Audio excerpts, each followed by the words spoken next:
Nous allons ouvrir nos Bibles dans le livre d'Ézéchiel au chapitre 2. Donc, au fond de la Bible, la mission de mon Ézéchiel, mon campagne balai.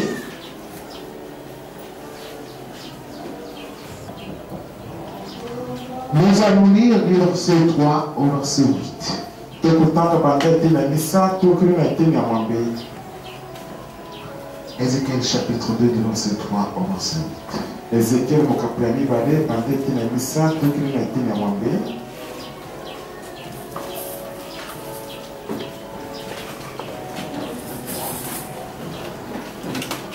Il me dit, fils d'homme,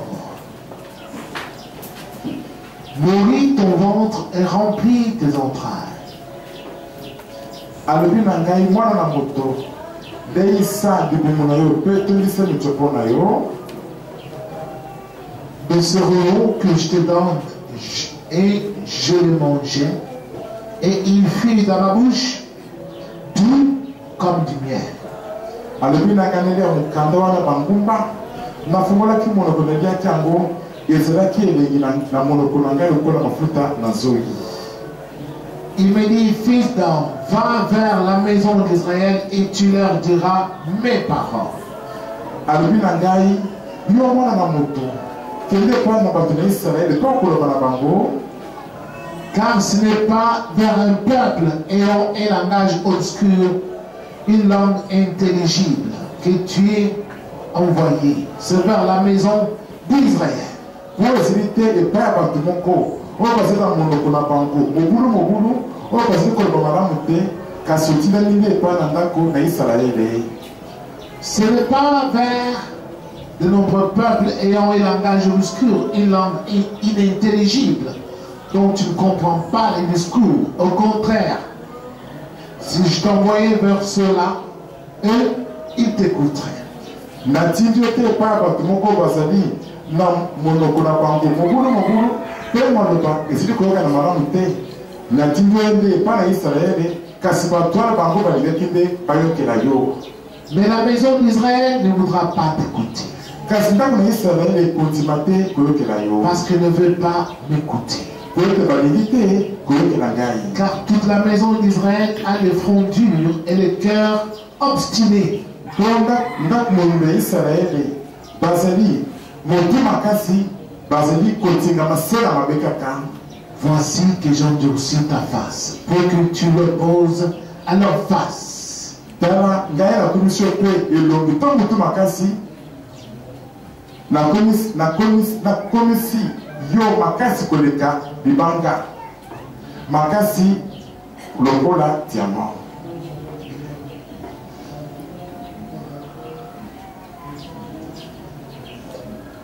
Bien. Amen. Ce n'est pas fini, on continue. esili mpe tozali kokoba. J'ai poussé ton front pour que tu le poses à leur front. bazali kokomisa elongi na yo makasi po ete otelemela yango na bilongi na bango ya makasi to miki na bango ya makasi. Je rendrai ton front comme un diamant plus dur que le roc.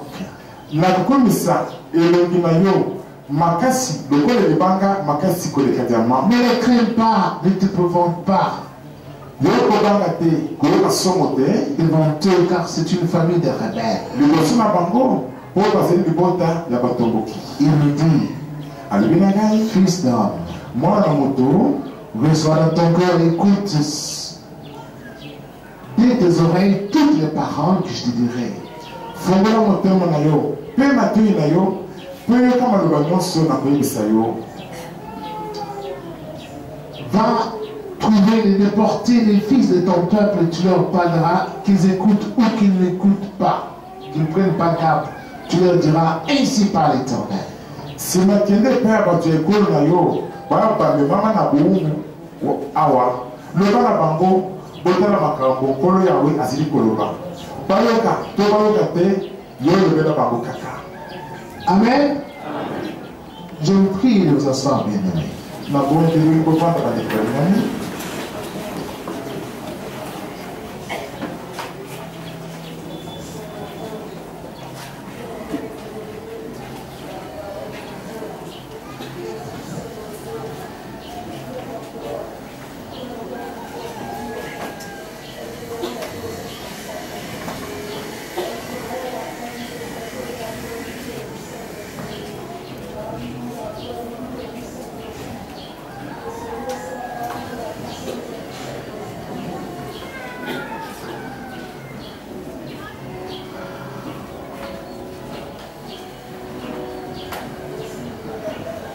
Le thème de ce matin la question de l'eau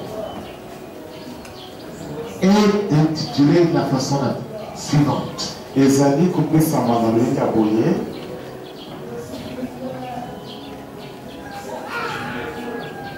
Les ronces et les épines. Bamatiti en zoubé, pe matiti la sendi. Les ronces et les épines. Matiti en zoubé, pe matiti la sendi.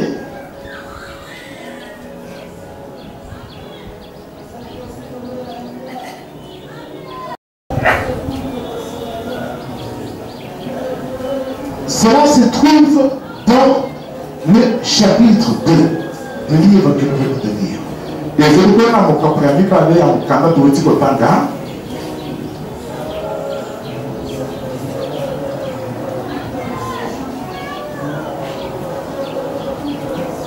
Dieu parle à son serviteur.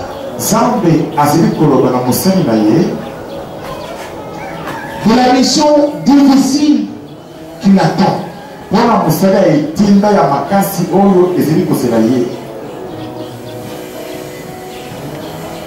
Sur la terre, dans son pays, là où il a envoyé. Dieu ne lui a pas dit que les choses seront faciles. Non.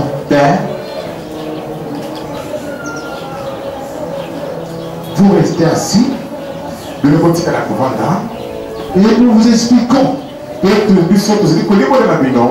pourquoi Dieu lui dit que ce sera difficile. Et Dieu lui a dit, moi aussi je vais dire sur ton front comme un diamant, pour que tu le poses à leur front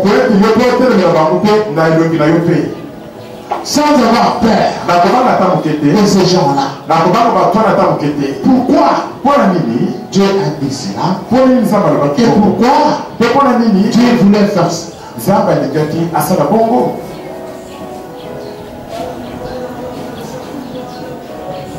Quand on va dans le chapitre 2,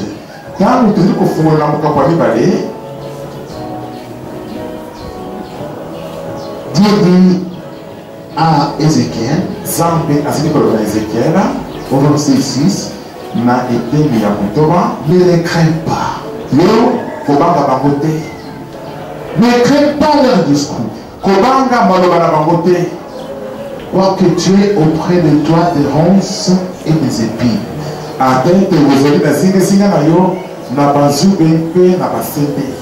Et que tu habites avec des scorpions.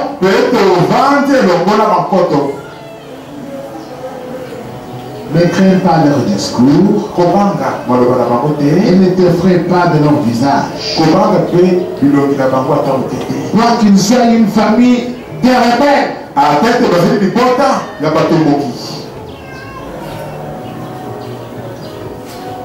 Amen. Qui sont les ronces et les épines dont parle le Seigneur?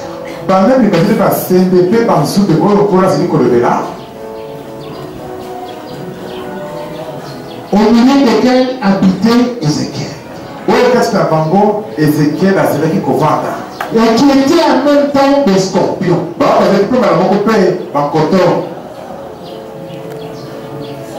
Quand on parle de ronces et des épines,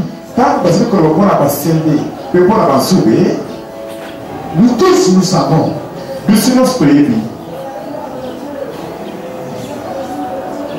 les ronces piquent vraiment.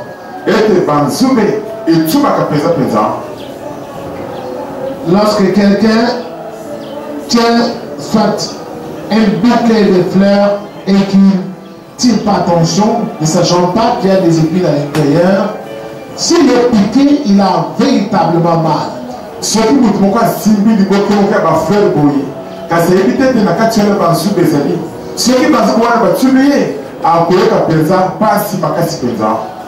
il y a des épines qui sont vraiment venimeuses.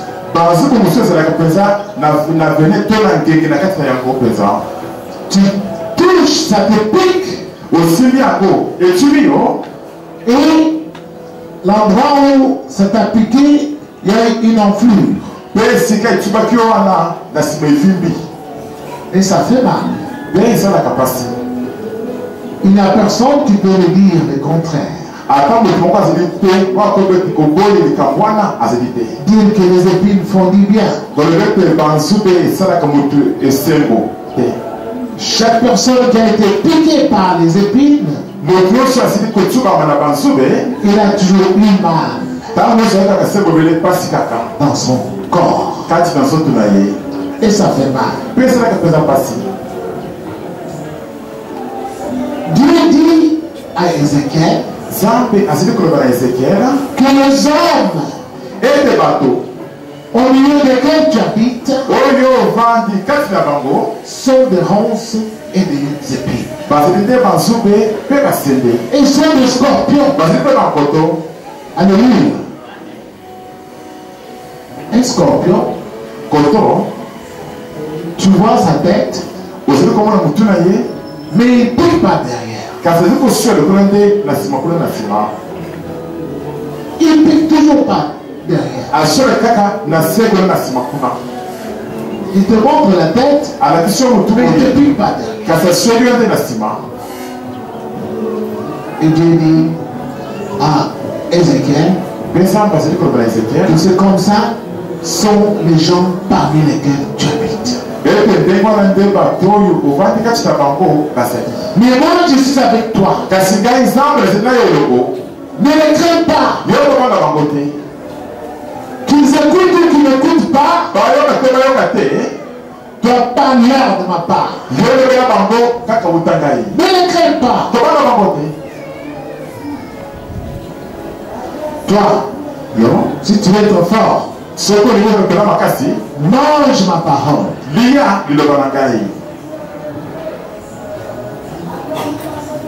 Et toi, fils de l'homme, écoute ce que je vais te dire. Ne sois pas rebelle comme cette famille de rebelles. Ouvre ta bouche et mange. C'est que je te donnerai.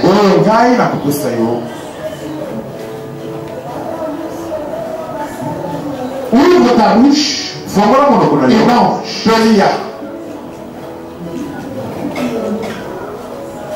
Bien-aimé du Seigneur, nous allons parler aujourd'hui des ronces et des épines. Nous allons voir pourquoi Dieu considère ces gens comme des ronces et des épines. La réponse est simple. Parce qu'ils ont rejeté la parole de Dieu. Ils se sont rebellés contre Dieu. Ils n'ont plus voulu obéir à ses commandements. Ils se sont choisis contre Dieu. Alors, en se rébellant contre Dieu, ils ont commencé à faire du mal aux autres. À tuer les gens. À piller les biens d'autrui.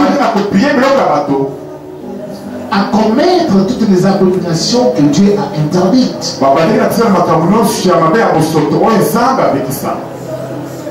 Alors, nous allons voir dans la Bible d'où sont venus les ronces et les épines.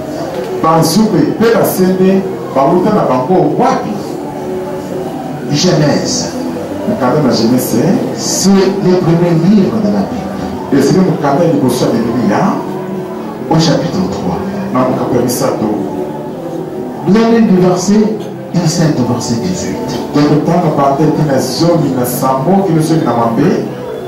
Dieu dit à l'homme, puisque tu as écouté la voix de ta femme, et que tu as mangé de l'arbre au sujet duquel je t'avais donné cet ordre, tu n'en mangeras point,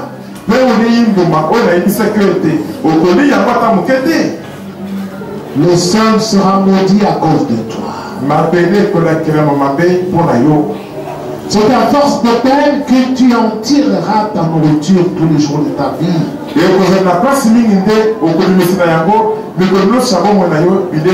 Il te produira des épines et des ronces. Et tu mangeras de l'herbe des champs. Alléluia. Je prie les asseoir. Voilà l'origine des épines et des ronces sur la terre.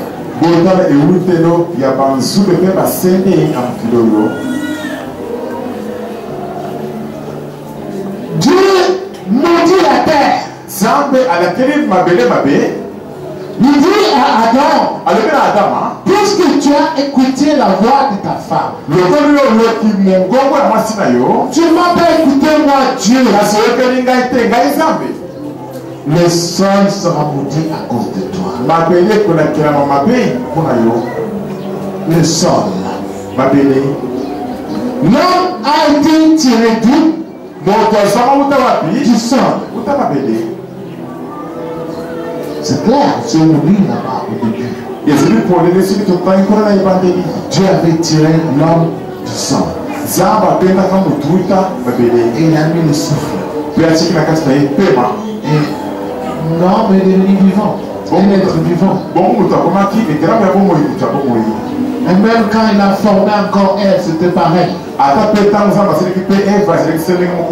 a pris la terre, il a fait une forme. Amen. Dieu dit, le sol va te produire des ronces et des épines.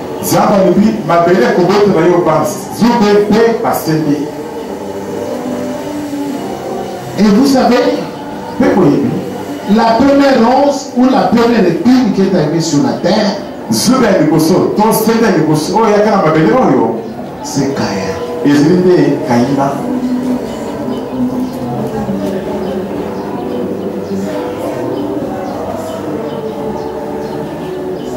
L'Éternel dit à Caïn, où est ton frère Abel? Il a répondu, je ne sais pas. Si je regardais de mon frère, un homme qui répond à Dieu comme ça, quelle rébellion, sans avoir peur. Où est ton frère? Je ne sais pas. Si je regardais de mon frère, une réponse teintée d'insolence et d'impolitesse à outrance.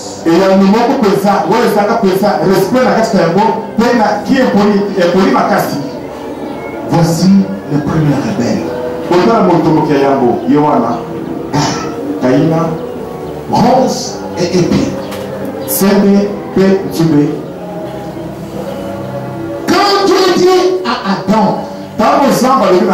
la terre va te produire des ronces et des épines.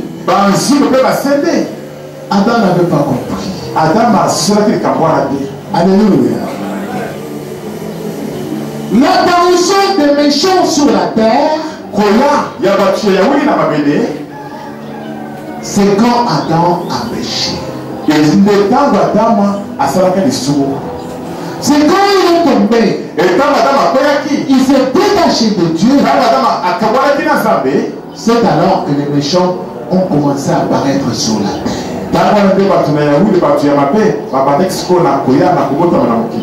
Alléluia. Je vais encore vous expliquer davantage. Pour que vous compreniez comment nous naissons sur la terre. Parce que tu vas voir quelqu'un qui est très méchant. Tu te poses des questions. Pourquoi il est si méchant? Pourquoi il a un cœur dur? Pourquoi il est sans pitié? toi, tu te compares à lui. Tu vois que vraiment tu ne peux pas faire ce qu'il est capable de faire. Il est sans pitié comme il est là. Pourquoi? Écoutez-moi. Quand vous lisez la Bible, on dit il y a une guerre dans les cieux. Michel et ses anges combattirent contre le dragon. Le dragon fut terrassé et fut chassé du ciel. On le précipita sur la terre. Lui et tous ses anges. Quand Satan l'a chassé du ciel, on l'a précipité sur la terre. Mais la terre était déjà formée.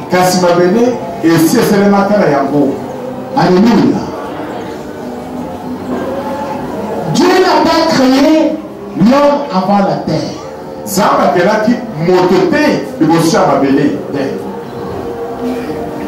Dieu a d'abord créé la terre.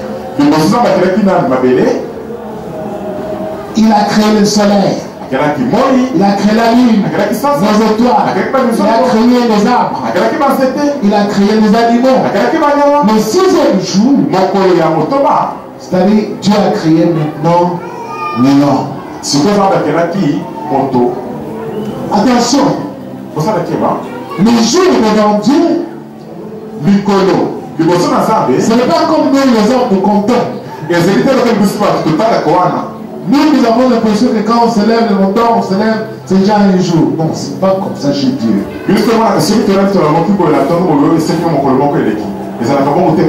La Bible dit 1000 ans sont devant Dieu comme un jour.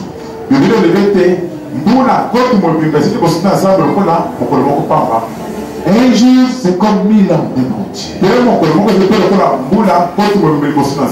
il ne faut pas voir Dieu dans la dimension de l'homme. Le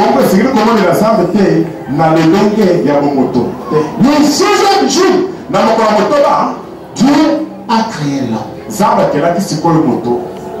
Amen. Mais Satan est déjà chassé du ciel. On l'a déjà chassé du ciel.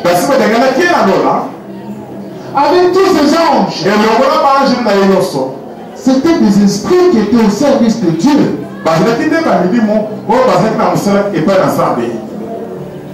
Dieu les a chassés. On les a précipités sur la terre. Dans la Bible, qui est l'eau, après Dieu a tiré de l'eau, il a tiré la terre. Maintenant, la Bible dit quand Satan est descendu sur la terre, il était animé d'une grande colère. Parce qu'on l'a chassé du ciel. Il ne peut plus y retourner. Alors qu'est-ce que Dieu fait? Il crée l'homme à son image. Et il donne une femme. Qu'est-ce qu'elle arrive? Satan regarde. Il dit tiens. Non, on m'a chassé du ciel, je suis descendu sur la terre. Tout ici devait m'appartenir. Maintenant, Dieu crée encore l'homme ici. Il donne le jardin de Éden pour dominer sur la terre. Pas question. C'est moi qui vais dominer la terre. Et Satan a cherché un moyen pour séduire Adam, il n'a pas pu. Il n'a pas pu. Quand Dieu vient créer Ève, Satan regarde, il sait le ciel est faible. Je vais tenter mon coup. C'est comme cela. Il est allé parler à Ève. En ce temps-là, écoutez-moi. Les hommes pouvaient entendre le langage même de l'esprit.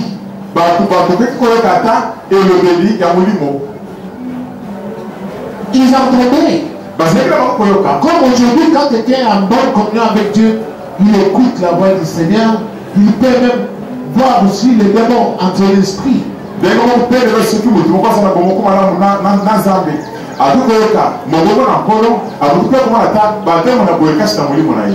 Amen.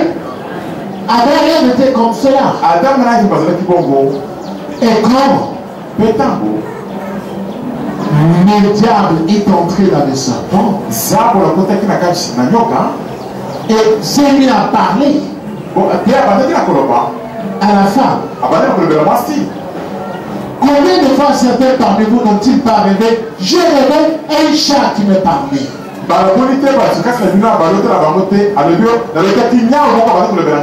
Comme un homme.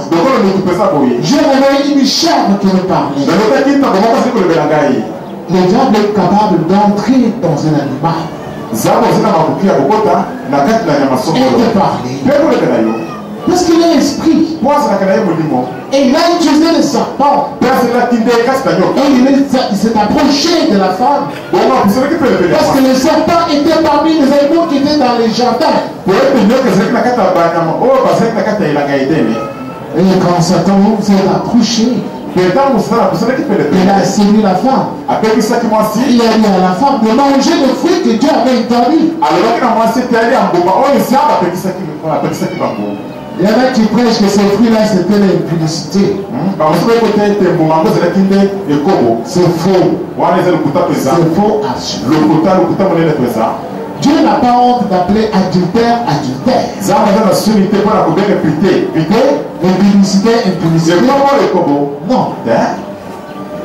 Quand David avait commis l'impudicité avec la femme de Uri, la Bible est claire. Dieu a dit David a commis l'adultère avec la femme de Dieu.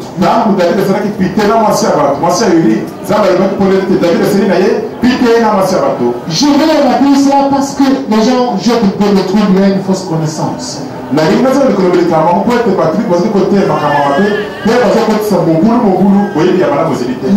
de vie était au milieu du jardin. Il y avait aussi l'arbre de la connaissance du bien et du mal. L'arbre de vie, toutes ces choses sont symboliques. Ça symbolisait le Christ. L'arbre de la connaissance du bien et du mal, ça symbolisait l'homme. Une partie, l'esprit de Dieu. Le mal, la terre était déjà maudite, le sol était déjà maudit. Parce que le diable était descendu sur la terre bien avant. On l'a chassé du ciel. Il était sous la terre. Il était là. Avec tous ces anges chassés du ciel. Maintenant, lorsque l'homme accepte de manger le fruit, il est déchu de la grâce de Dieu, il est séparé de Dieu.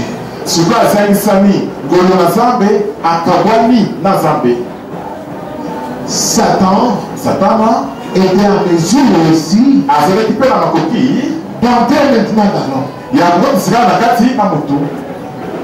Amen. Vous voyez?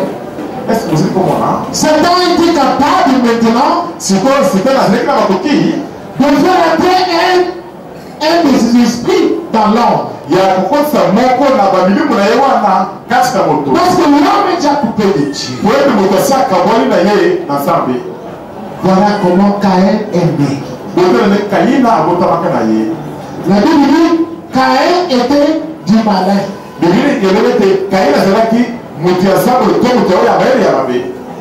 C'est pas que Ève avait couché avec le diable. Non. Quand ils ont conçu, un esprit venant du diable est entré dans Ève.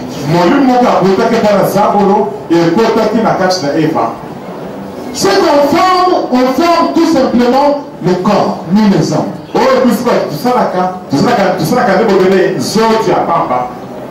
Mais l'esprit, oh là là, tous les esprits ont déjà été créés par Dieu. Dieu ne crée plus. Il y a d'une part les esprits qui ont été formés par Dieu, qui habitent au ciel, que Dieu envoie sur la terre. Et il y a aussi les esprits que Dieu a chassés du ciel à cause de la rébellion qui suivait le diable. Et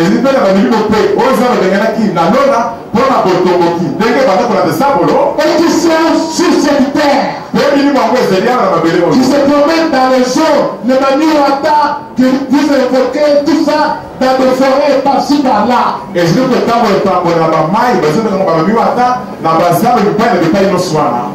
Amen. Ces esprits-là, vous vous demandez pas pourquoi Maniwata a une forte puissance démoniaque.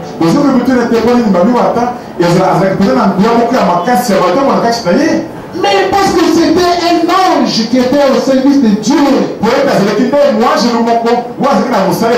Alors on les a chassés du ciel. Et ils sont descendus avec le diable sur la terre. Ils sont allés dans les eaux. Dans les abîmes là où il fait noir. Amen. Écoutez ce qu'ils enseignent aujourd'hui. Ce sont des grands secrets. Lorsque Adam a désobéi à Dieu, Dieu lui dit, à cause de toi, le sol sera maudit et la terre va te produire des ronces et des épis. Première ronce et première épi, Caïn l'esprit qui était en lui ne venait pas de Dieu, le diable.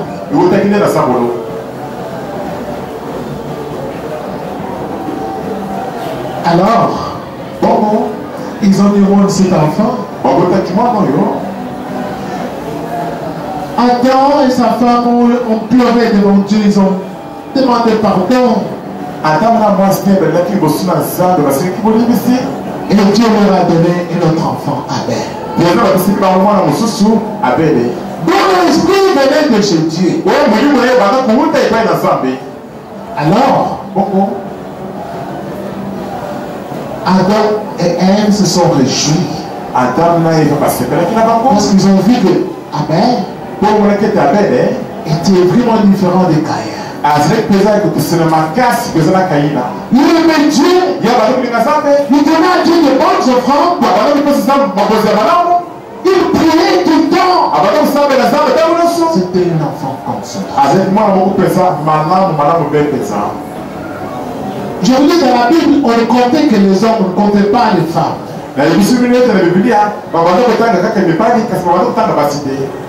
Même quand Jésus est arrivé, on vous dit, il a nourri 5000 personnes sans compter les femmes. Or,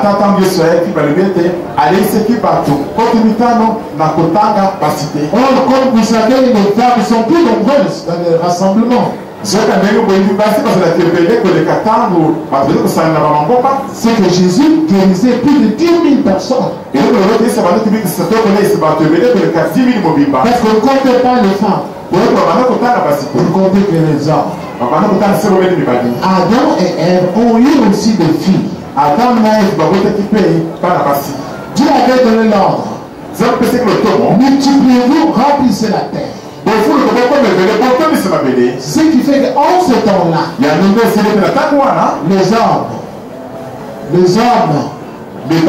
se mariaient à leur propre sœur. Amen. Jusqu'à l'arrivée de la loi du temps de Moïse, Dieu a aboli ça. Amen. Mais avant, on pouvait se marier comme ça. Parce que Dieu avait dit, multipliez-vous.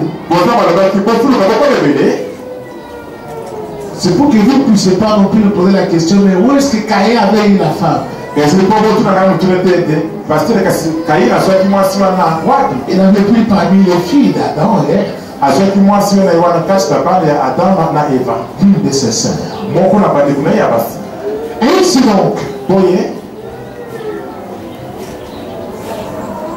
la première rose, la première épine à apparaître sur la terre, c'est Caïn.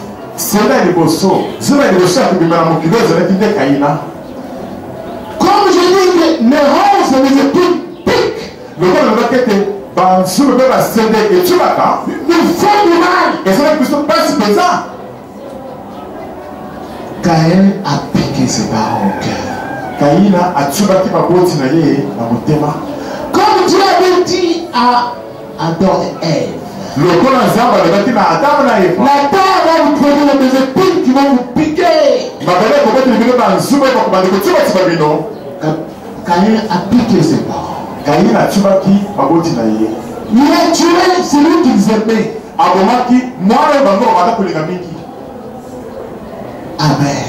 Abel, le gentil. Abel, l'enfant de Dieu. Le bien-aimé de Dieu. Caïn l'a tué. Du ciel, Dieu a entendu les cris de l'âme, l'esprit de Caïn, de Abel qui pleurait.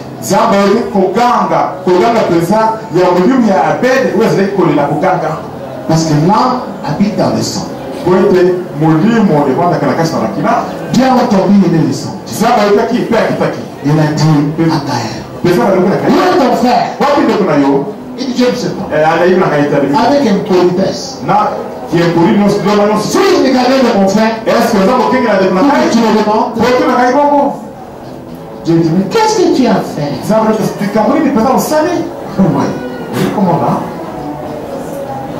Vous savez, Dieu l'a maudit aussi. Il a dit, tu seras vagabond et errant sur la terre.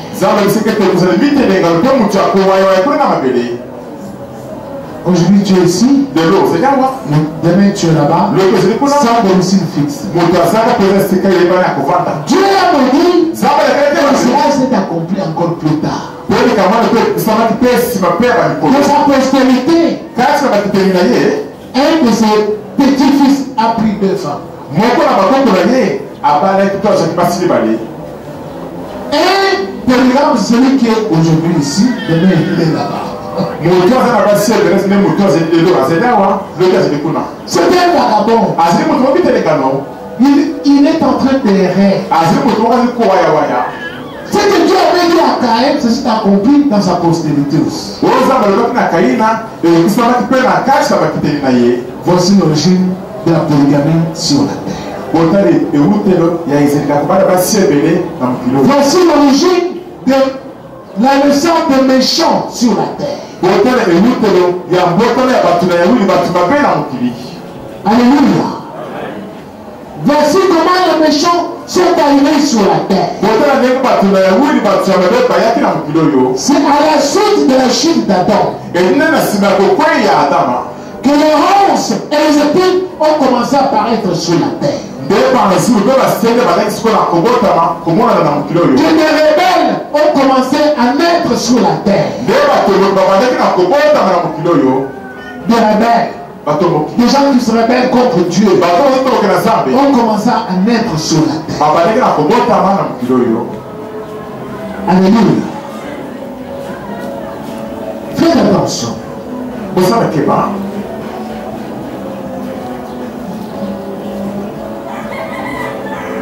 Tu vas voir quelqu'un, tu vas seulement la chair. Mais tu ne sais pas qu'en lui, il y a le diable. L'esprit qui est en lui là, tu l'animes, tu le commandes, ça ne vient pas de Dieu. Alléluia. Cet homme-là, cette personne-là, est une rose et une épine pour toi. capable de te piquer et de provoquer même ta mort.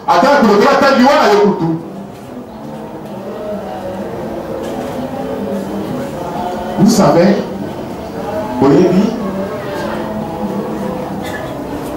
dans Nombre chapitre 33,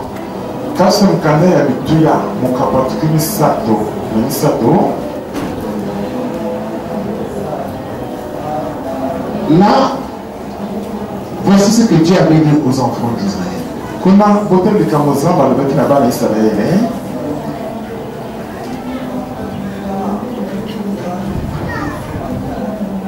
Au verset 55. Mais si vous ne chassez pas devant vous les habitants du pays, ceux d'entre eux que vous laisserez seront comme des épines dans vos yeux et des aiguillons dans vos côtés. Ils seront vos ennemis dans les pays où vous allez vous établir. Car ceux qui vont l'égalité, par plus de Babana, ceux qui vont dire par Moussou, par comme on le voit, par Zoupé, par Sende, où ils continuent sur le bilan, par Kobanda. Comment les bilan passent Kaka, Namboka ou le Kobanda. Dieu appelle les ennemis du peuple d'Israël les épines. Zaba Bengi, Bambouna et Botina Israël et Bansoubé. Les épines. Bansoubé. Qui vont commencer à vous piquer là-bas. Nous sommes aujourd'hui dans la même situation.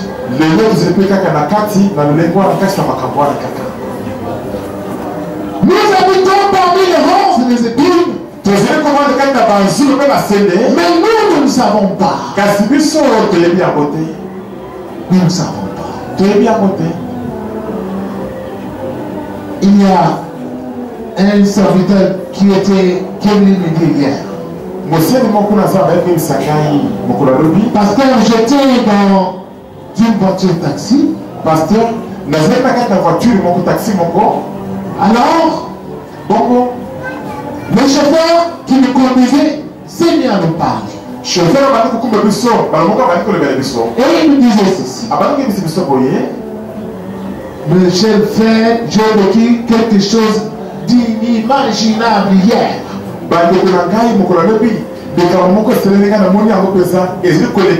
Jusqu'à présent, ça me dépasse. J'ai transporté à bord ma voiture sur un homme. Il m'a dit ceci.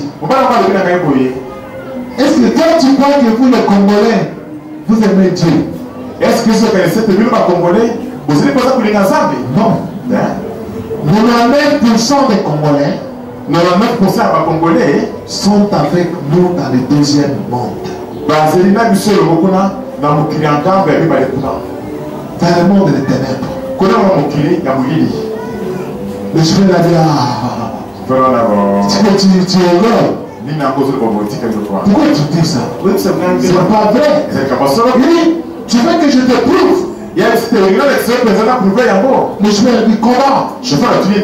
Il dit au chauffeur, arrête-toi ici à côté. Ne t'en fais pas, je vais te payer.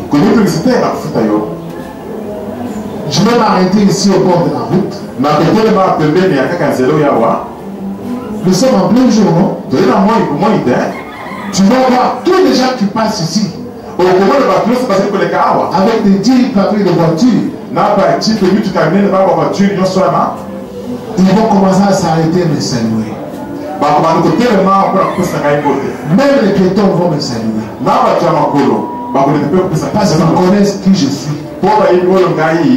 Je suis un grand chef dans ce monde-là. L'homme est descendu, il s'est arrêté. Le chauffeur dit, j'étais étonné. Je vois des gens qui ont des groupes qui ralentissent. On les salue. Et puis il gauche la tête. Il y a des trucs qui passent. Des voitures. Même les piétons qui s'arrêtaient pour les saluer. Moi je dis, mais qui est cet homme? C'est un démon. Il vient d'où? Il dit au chauffeur, ces gens, tous ces gens, moi je ne les connais pas. Hein. Mais ils me connaissent. Parce que nous sommes tous avec eux là-bas. Alléluia. C'est ça les manières du Congo. Parce que nous habitons parmi les ronces et les épines.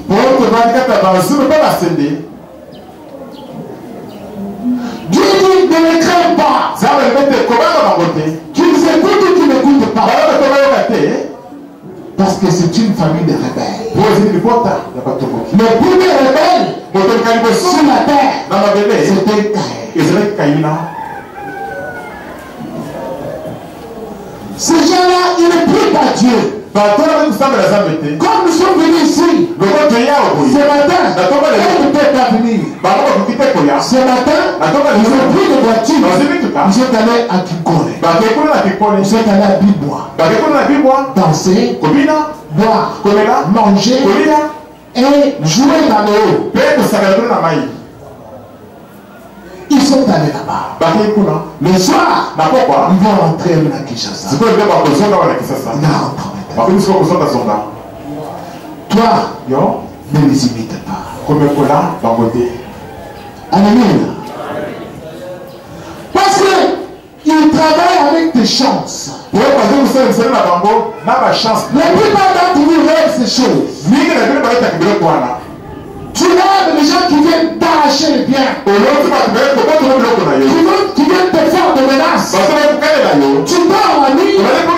Tu es rêvé de courir des bandits. Tu me menacer pour t'arracher les biens.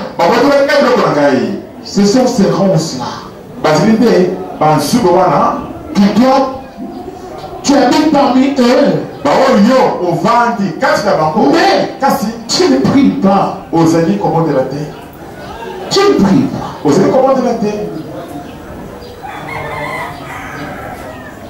Dieu a dit à Ézéchiel, ce sont des scorpions. Je t'envoie vers eux, ce sont des scorpions. Toi ne les crains pas. Qu'ils t'écoutent ou qu'ils n'écoutent pas. Ne les crains pas. Tu vas les inviter ici. Oui, ils savent que Dieu est ici. Ils savent que Dieu est ici. Ils ne viendront pas. Nous autres, ils viennent. Ils écoutent que Dieu est ici. Et ils fuient. Ils ne vont plus revenir. Parce qu'ils savent que Dieu est ici.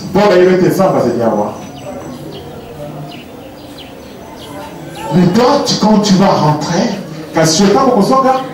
tu ne pries pas. Nous sommes capables de bloquer ta vie. La plupart d'entre vous n'arrivent pas à prier dans des maisons. Mais quand ils viennent ici, ils sentent la force de prière. Mais quand tu les retournes à leur maison, tout le temps, ils sentent qu'ils ont beaucoup de sommeil en eux. Tu as des épines et des roses qui sont dans les parcelles. Qui vont t'étouffer. Tout le temps que tu es là-bas, tu vas te sentir fatigué. Ils font tout pour que tu ne pries pas. Tu sens des fatigues. Tu ne pries pas. Et eux, ils vont commencer à te voler. Ils envoient des maladies dans ta maison. Dans les enfants. Ils te volent ce que Dieu t'a donné. Quand tu viens prier ici, quand tu es venu là, tu ne vas pas sortir main vide. Parce que Dieu est avec nous ici. Alors quand les gens viennent à nuit, ils ne sortent pas main vide. S'ils ont cru en lui, ils sortent de nuit. Et ces ronces et ces épines-là le savent. Ils vont tout faire pour te voler. Bloquer ta vie, pour te décourager à suivre Dieu. Toi tu vas commencer à penser que tu t'aimes pas, mais c'est pas Dieu. quand c'est des embêtés, Dieu t'a déjà donné un mari depuis longtemps. Mais ces épines-là l'ont volé. Ils ont bloqué cela. Ils ont donné une autre femme. Faites attention. Avant de te marier, demande à Dieu. Ma femme que je vais avoir ici, est-elle une épine, une ronce, ou est-elle enfant de Dieu, une bonne sémence? Azali, Zoube Moko, Tosebe Moko, toi Azali, Bologi Amanamu, Petit Amanamu, moi on a samé. Jésus a donné la parole de livrer de la bonne sémence. Yes, à tout ce qui est il y a ma petite Amanamu. Les gens n'ont pas compris. Est-ce pas tu vas se soumettre à côté? Alléluia. Avant de te marier, demande à Dieu, Seigneur, cet homme qui vient en voiture, en Jeep, lui chercher, il est une ronce, ou il est une épine, ou il est une bonne sémence. Il y a des gens qui se sont mariés à des épines. Tu vas te retrouver, tu es déjà 4e bureau. Tu ne comprends pas. Tu dis, mais Grégoire n'était pas comme ça. Comment depuis qu'il m'a épousé, il a maintenant tout la carte de femme. Grégoire n'était pas comme ça. Mais toi, tu ne savais pas que Grégoire était une ronce. Va te piquer maintenant. Et le mariage devient amer. Fais attention. Il y a des gens qui ont commis de telles erreurs. Le mari qu'elle avait eu, c'était une ronce. Tu faisais beaucoup d'enfants avec. Un jour, soit il t'abandonne.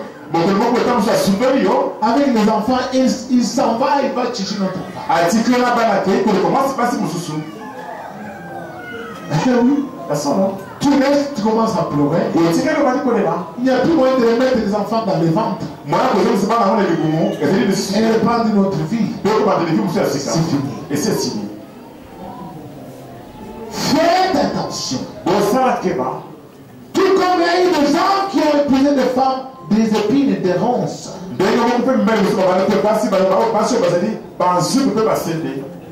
Elle va te placarder. Avec des enfants en bas âge.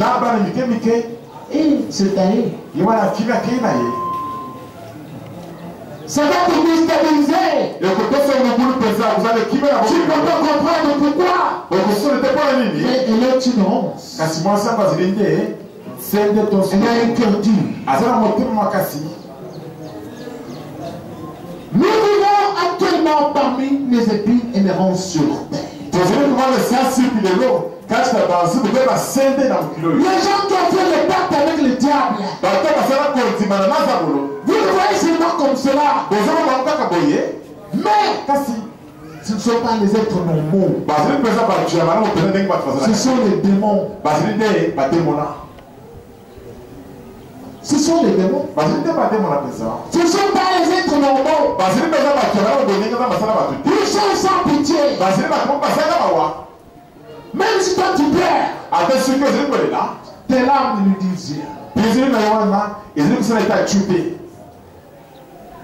Aujourd'hui, il a une femme, il fait des enfants, il laisse, demain il a une autre, il fait des enfants, il laisse, il prend une autre, ça ne dit rien.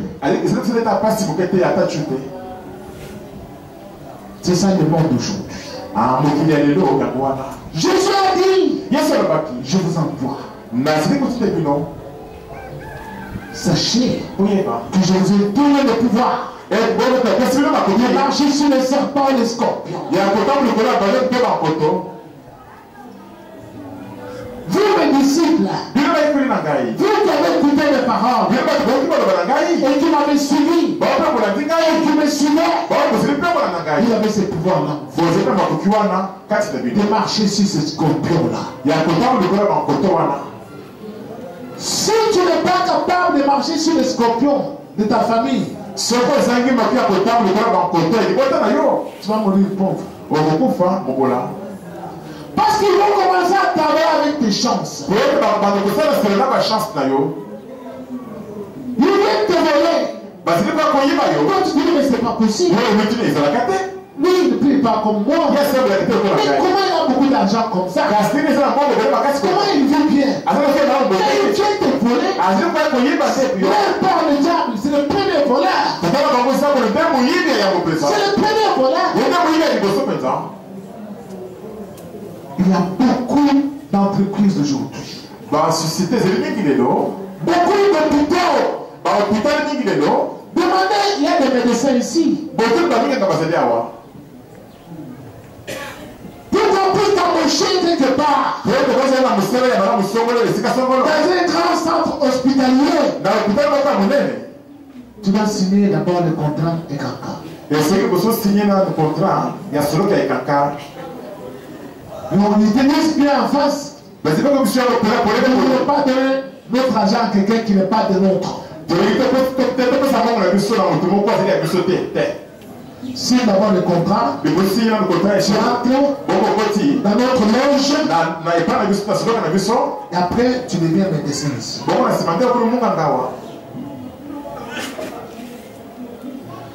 Beaucoup d'entreprises que vous voyez ici sont dirigées par les Rosicruciens. Franc-maçonnerie. Tu arrives, tu déposes ton dossier. Il dit, tu es bien compétent, nous voyons. Mais tu signes d'abord sur ton contrat ici. Si tu ne signes pas ça, tu n'as pas du boulot. On prend ton dossier, on déclasse.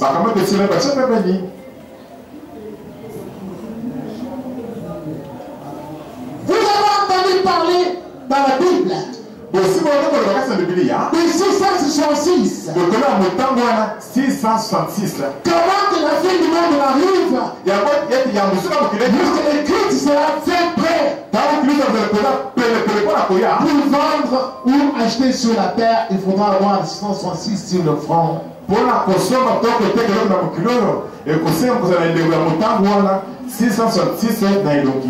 ce n'est pas un chiffre. Comme ça, c'est la marque de la bête. Du diable. Et ils se reconnaissent. Ils se connaissent. Cela est de notre. Cela est de notre. Parce que toutes les nuits ici, ils se rencontrent. Pendant que vous dormez.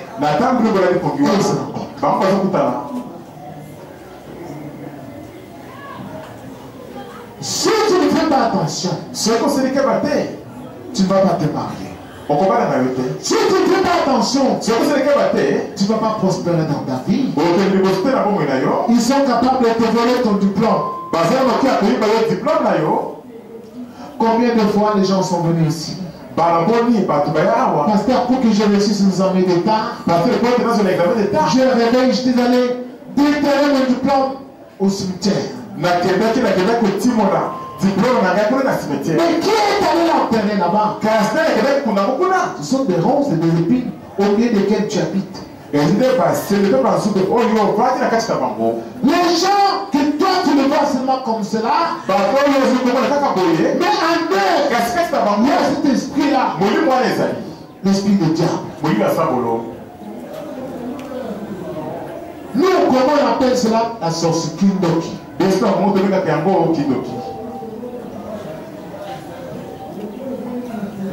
le diable dans quelqu'un.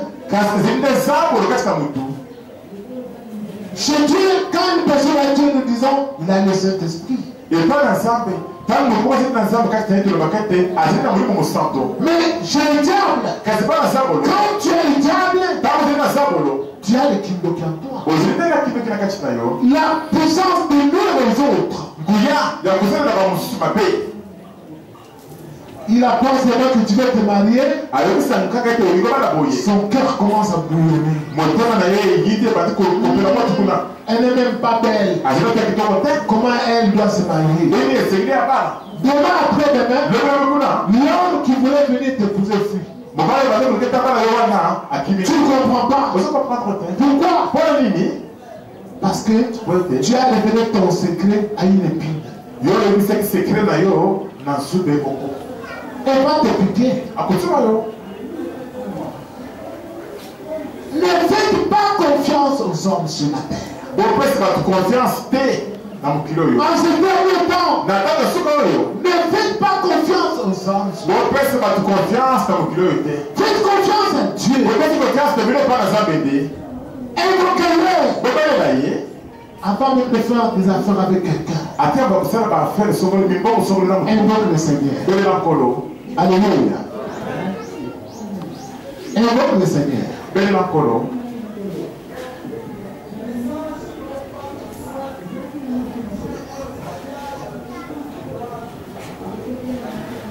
Vous savez ce que ces gens-là sont capables de faire.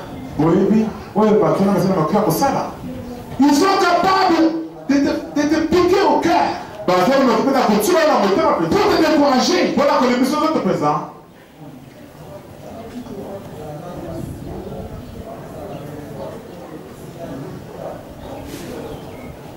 Parce que le Seigneur me demande de donner cet exemple, parce que d'autres sont aussi concernés.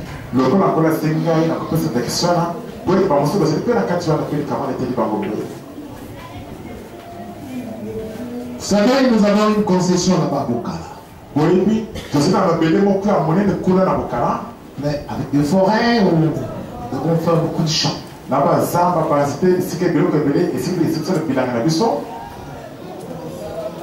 Le jour que j'étais allé là-bas pour inaugurer,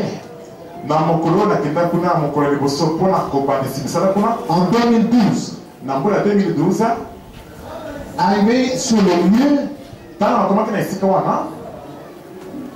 il y a eu quelqu'un qui m'avait montré ce côté-là, qui avait son neveu, et il a dit, mon neveu ici, je ne veux plus qu'il soit militaire.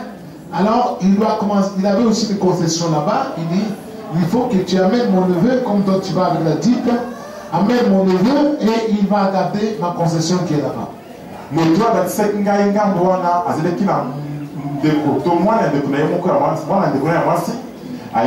Neveu.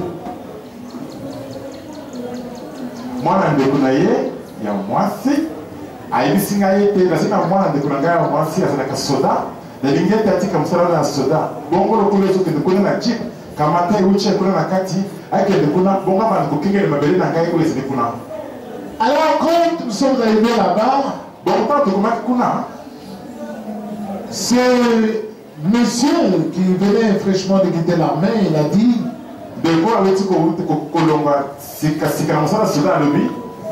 pasteur, quand toi tu rentres à Kinshasa, alors moi je suis ici, je vois que tu as eu vraiment une plus grande concession, plus que ce que mon oncle a. Je voudrais aussi que tu puisses m'engager comme ça, je vais superviser la garde de toute cette concession quand tu ne seras pas là. Pasteur, le colo que vous avez ça peut aussi m'appeler à mon aile, que le canot na lingette le colo que ça, aussi on appelle à Moussape, n'a qu'elle m'appelle non soit, il y a un vrai n'a qu'elle non soit. Tu vas commencer à me payer, je vais aussi ton travailleur. Parce que mon oncle, lui, il ne me paye pas. J'ai dit, bon, ça va, c'est pas un problème. J'avais acheté une maison là-bas, à terre. Alors, je l'ai mis là-dedans. Je lui ai dit, je pars à Kinshasa. Je vais un peu voir ce que je peux faire. Mais je retourne à Kinshasa. Je suis rentré à Kinshasa. Quand je suis rentré au bout de moi, je vois un jeune garçon qui vient. Un jeune garçon de 5 ans, 6 ans. Qui s'approche de moi. Il dit, pasteur, tu es venu. Pasteur, oui. Il dit, même Pierre s'est marié aujourd'hui. s'est marié aujourd'hui. Oui. Il s'est marié avec Madame Serre. Alors j'étais surpris. L'homme avait laissé une fiancée à Kinshasa. Et arrivé là-bas, au bout d'un an, il s'est marié déjà avec une autre femme, avec l'argent que je lui avais laissé.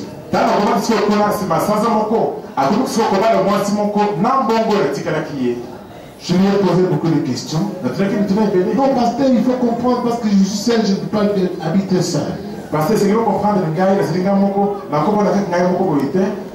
Cette fois-là, j'étais revenu avec beaucoup de carburant.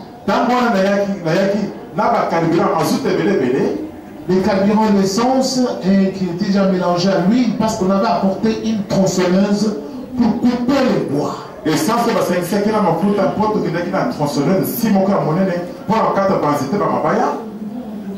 Alors, j'avais amené 10 bidons de 25 litres.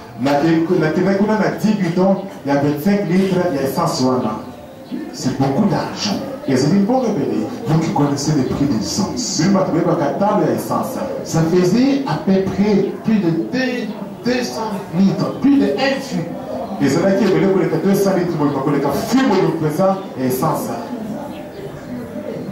Donc 250 litres d'essence. Que j'avais amené là-bas. Nous avons travaillé avec 3 bidons et demi.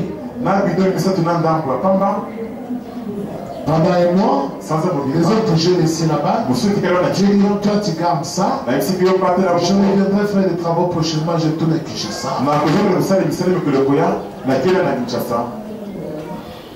Nous avons pris la tronçonneuse, d'autres choses, nous sommes rentrés.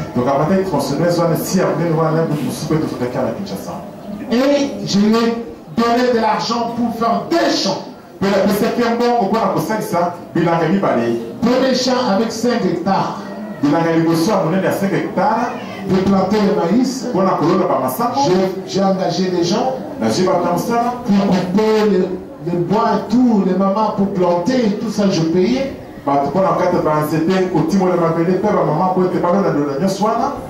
Deuxième champ, j'ai encore fait 3 hectares. En 2013. À cause de ce temple, comme le Seigneur m'avait dit, tu ne dois plus te déplacer jusqu'à ce que tu termines.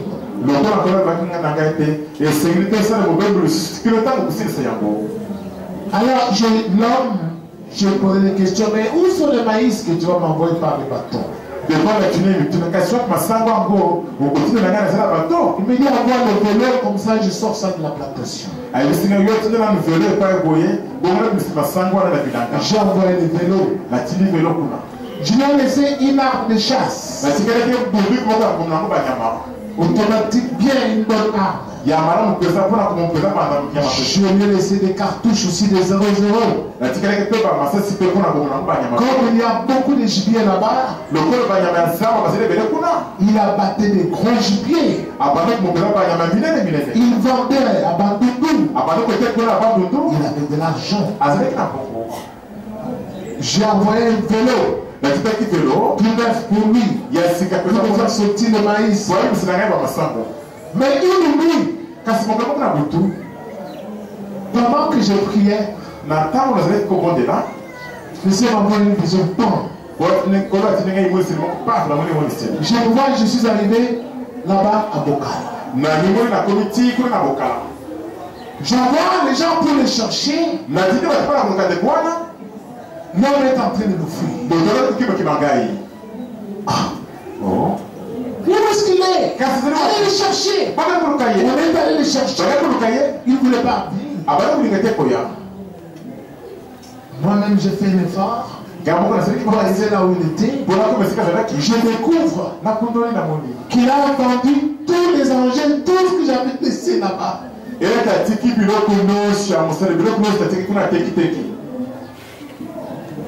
Dans mon songe là, tu m'as fait ça. J'avais senti mon cœur qui me faisait mal. La ronce m'avait piqué. Je lui ai dit, comme tu m'as fait ça, Mais il sait que le corps c'est rien pour lui. tu seras malheureux toute ta vie. Au cours de la pas si bon mon ami pas. Le jour suivant, j'ai pris le téléphone, j'ai appelé. Mon collègue qui m'a dit téléphone m'a payé pour moi.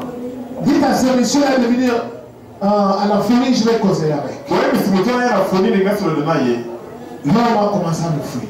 mon tour va être qui m'a gagné. J'ai appelé. La benki. Dites-lui de quitter la condition de venir, je vais causer. Dieu m'a montré des choses sur lui. Oui, mais ça va me courir la bilanga, la folie sur le demain, ça va l'expliquer à ma caméra.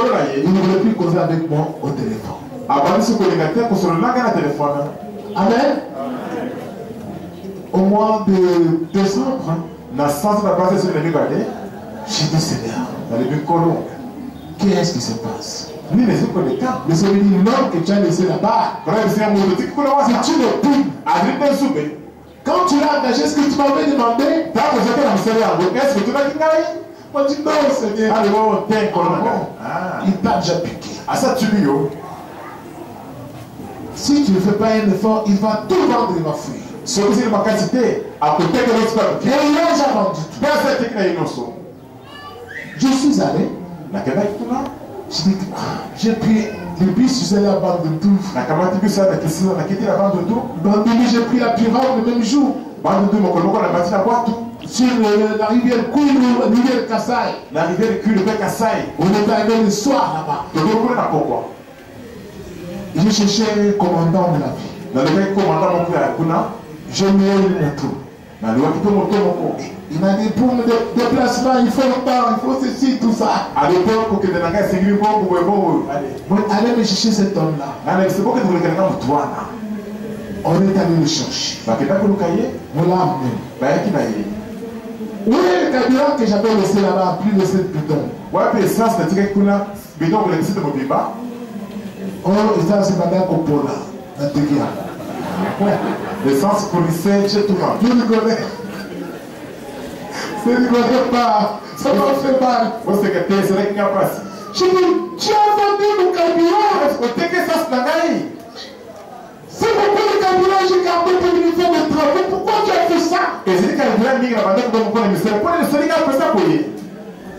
Mais pour arriver avec ça ici, c'est très compliqué. Pour comme un endroit, vous pouvez consommer qui fait ça. Je t'ai envoyé de l'argent. Gars, il va tout de l'homme. Ta femme, j'ai pris en charge la maternité. Moi, ça va voir si gars, j'ai vu mon combat, mon camion, ça va. Chaque fois, je t'ai envoyé de l'argent. Ça va tout de l'homme. Quand tu avais besoin d'argent, j'ai envoyé. Pourquoi tu as vendu le carburant? Où est l'arme que j'avais donnée? Il n'a jamais vendu l'arme.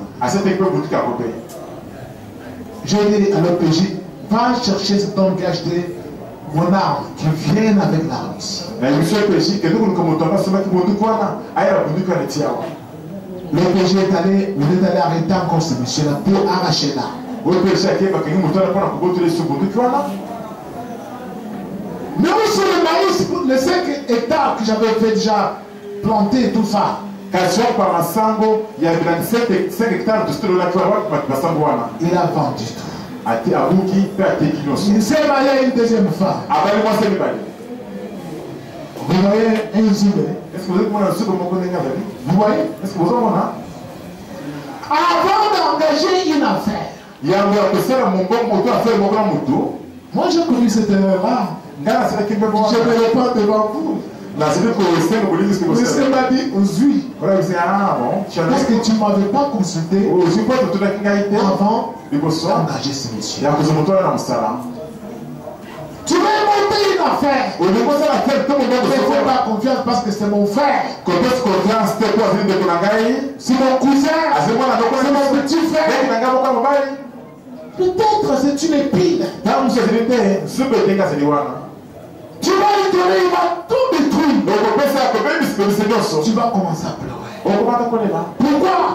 Parce que l'esprit qui l'anime, ça ne vient pas de Dieu. Tu vas pleurer. Mais ce n'est pas Dieu qui t'a dit de faire ce que tu as fait là. Nous habitons sur cette terre parmi les épines et les ronces.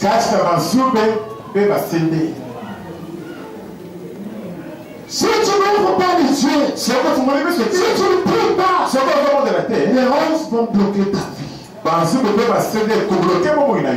Tout ce que tu vas faire, ça va pas marcher. Parce que nous avons des ronces. Ils sont sans pitié. Ils sont là pour piquer. Faire du mal. Faire pleurer les gens. Toi, tu vas prier pour que Dieu te nique. Celle-ci, c'est la bonne semence. Utilise-la. Mais nous, souvent, on ne consulte même pas Dieu. On ne consulte pas Dieu. On fait de nous-mêmes. C'est alors que les ronces pour nous piquer. Comment j'étais piqué? Je suis entré de Bokala sans même pas un grain de maïs. Tu ne peux pas rigoler. Je dis, ah! Vous savez, je suis arrivé dans le champ où j'avais fait travailler les 5 hectares.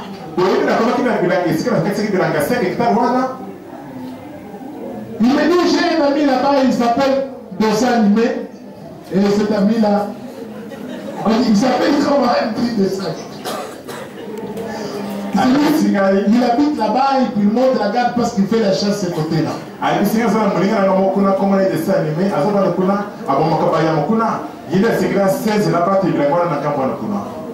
Ce n'est pas bien que ça reste comme ça. Lui,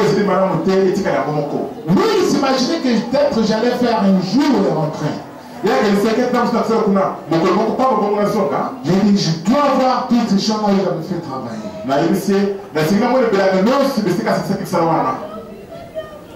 J'arrive là-bas, où j'avais fait couper le bois dans la forêt vierge, 5 hectares.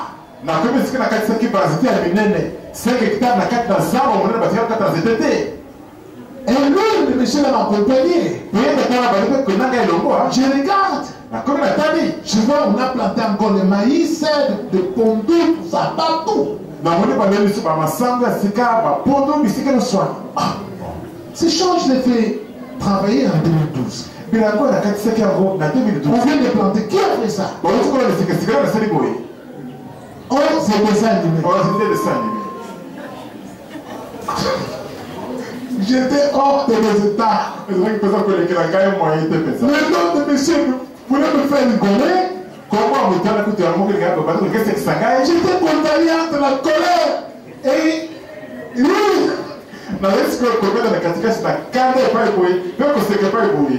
Moi je dis, toi, qui t'a identifié dans mon champ?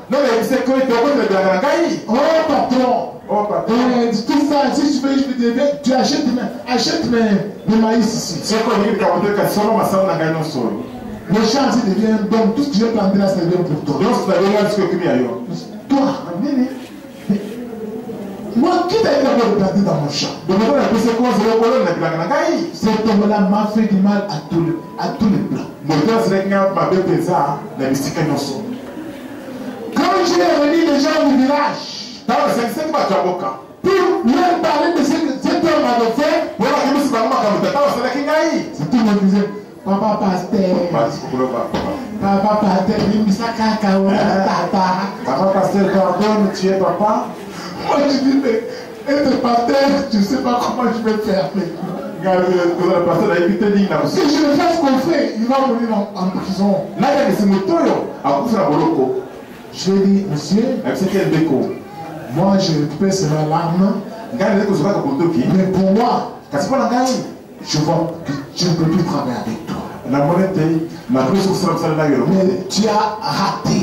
Parce que je n'ai même pas commencé encore à travailler. Je retourne à Kinshasa. Je vais terminer le temple. Mais ce que je vais faire ici, ce sera un domaine agricole terrible. Toi, tu ne seras plus à côté de moi. Avec tes 2 femmes ici.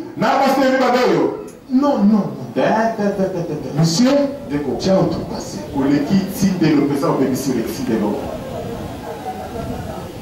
Vous voyez, serviteur nous sommes. N'apprécie pas l'homme tout simplement parce que tu vois un homme comme ça. Cherche à savoir ce qui est à l'intérieur. Avant que tu puisses l'accepter comme travailleur, avant que tu l'acceptes comme mari et comme épouse, sinon, on va te piquer. Toi, tu vas penser que celui qui va te tuer viendra de loin. Mais c'est celui que tu as engagé qui va te tuer. C'est lui qui va te tuer. Amen. Je vais m'arrêter par ici. Heureusement pour nous, Jésus nous a donné le pouvoir de marcher sur les scorpions et les serpents. Vous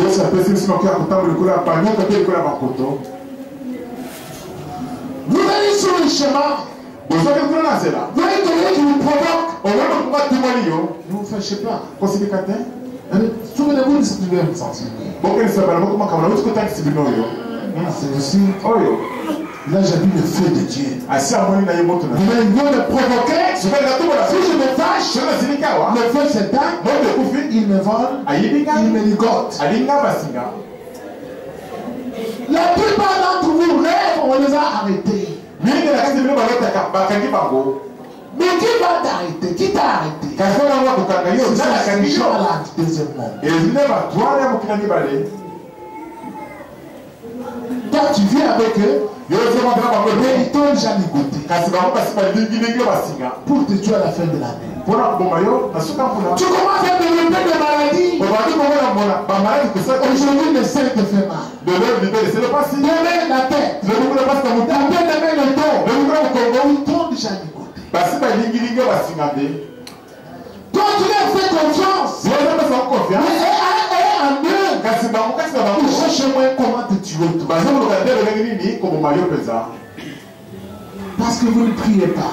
Il faut prier. Ne pas faire confiance aux gens. Et ne craignez personne. Parlez de Dieu à tous ces gens-là. Quand quelqu'un ne veut pas écouter, ne te décourage pas. Mais toi, écoute la parole de Dieu. Mange la parole de Dieu. Marche avec Dieu. Ne sois pas rebelle contre Dieu. Comme ces gens-là. Et ils ont signé le pacte avec le diable. Le Seigneur m'a dit beaucoup d'événements qui vont arriver dans le suite du temps.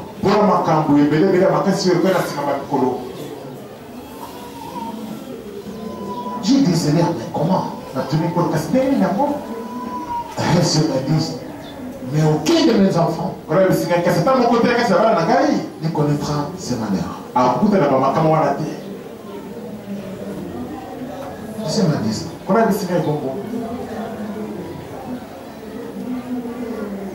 il a montré des cadavres par terre, dans la rue, des cadavres. On sautait les cadavres. J'ai dit, aucun de mes enfants. Certaines choses, Dieu permet que cela puisse arriver pour enlever la race du diable sur la terre.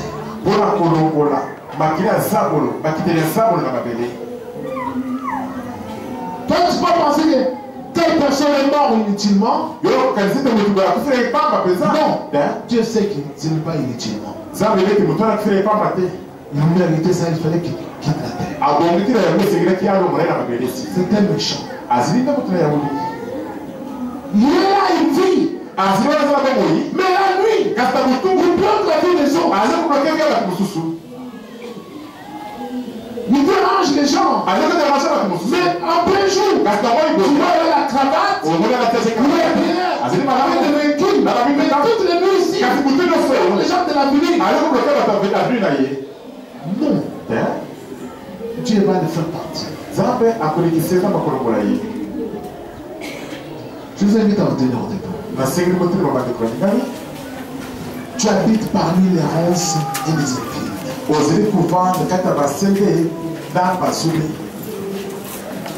Ton seul salut, c'est le Christ.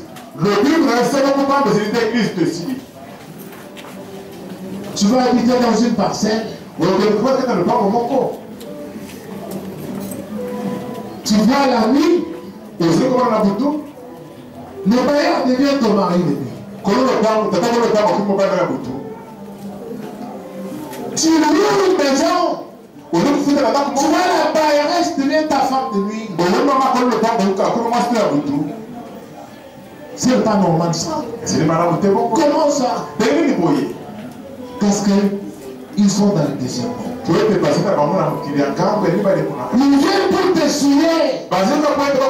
Enlever la puissance de Dieu en toi. Pour pouvoir bien bloquer ta vie. Comme ça, tu ne sauras pas comment payer le loyer. Et tu vas quitter la parcelle. On va te remplacer par un autre locataire. Il faut demander la garantie.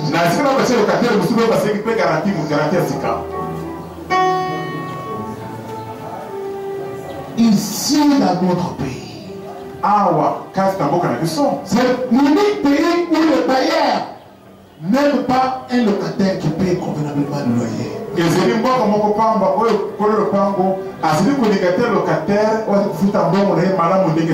Si tu payes bien, on va te demander. Parce que je crois que tu ne sens rien. Tu ne sens rien. Il faut qu'on demande pour que quand tu fais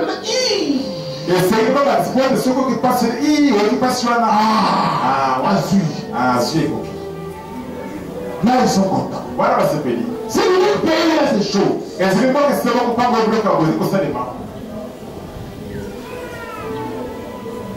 Bien aimé. C'est ça les combos d'aujourd'hui. Mais ça ne sera pas les combos de demain. Les combos de demain, c'est les combos des enfants de Dieu. Dieu l'a dit. Chacun va prier le Seigneur. Qu'est-ce qu'il va dire au Seigneur? Seigneur, je ne veux pas être une ronce et une épine. Faisant du mal à autrui. Je ne veux pas que le diable habite en moi. Moi, je veux manger ta parole. Moi, je vais t'écouter. Je vais te suivre. Et toi, prends soin de moi.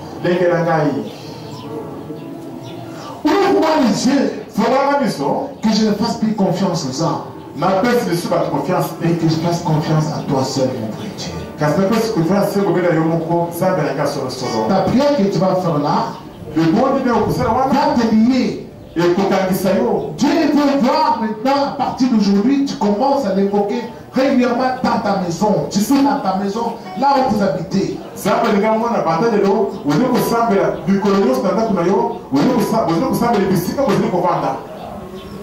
Il faut prier. Prions au nom de Jésus-Christ. Que chacun prie. Seigneur Jésus-Christ, éternel, nous venons à toi, Seigneur Jésus-Christ. Père, nous te demandons pardon, Seigneur Jésus. Éternel Dieu, pardonne-nous, Seigneur Jésus-Christ. Nous ne sommes pas dignes de nous tenir ta présence. Seigneur Dieu, sauve-nous, éternel. Nous habitons parmi les ronces et les épines. Oh Seigneur, éternel Dieu, Jésus-Christ. Dieu de gloire, Dieu d'éternité. Mon Sauveur. Seigneur éternel, nous te demandons pardon, Seigneur Jésus-Christ.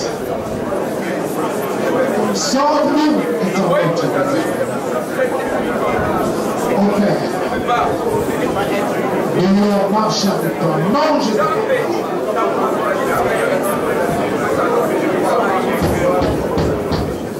Merci Seigneur Jésus.